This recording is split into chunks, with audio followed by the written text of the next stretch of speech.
Are you in your late 20s or early 30s and feel like everybody else has it all figured out while you are still trying to catch up? Then these are the books for you. Everyone in this room will someday be dead by Emily Austen.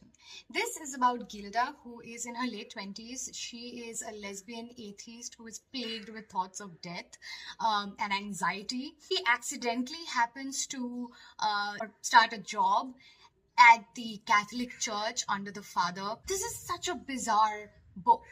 Actually, darkly comic, and it's so fun to follow this character to be in her head. The Wedding People by Alison S. Pack. A woman in her early 30s, I believe, she goes to this bed and breakfast in order to unalive. I know that sounds very dark, but hear me out. There is a wedding that's taking place over the weekend, and the bride ends up befriending her and says that, no, you know what, you cannot turn my wedding into a crime. Everything I Know About Love by Dolly Alderton. This is a memoir where Dolly Alderton talks about her 20s and early 30s, which was her era of partying and friendships, and it's a lot of fun, but it's also heartbreaking at places. Everybody in their 20s and 30s, like early 30s, late 20s, should definitely read this book. Sorrow and Bliss by Meg Mason. What a beautiful book. This will rip your heart apart. This is for those people who think that they are not likable or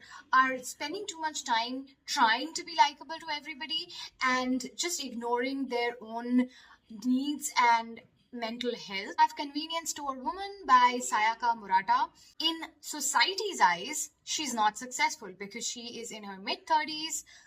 She's working in a convenience store, and everybody thinks you could have done so much better. You're not married, you don't have career growth, and she's just like, you know what, leave me alone because I am happy, and that's what matters. That's what life is. Life is about being happy, not about fitting into these boxes. I just want to say, you're not behind. You're just on a different timeline, and these books will remind you of that. Follow for part 2.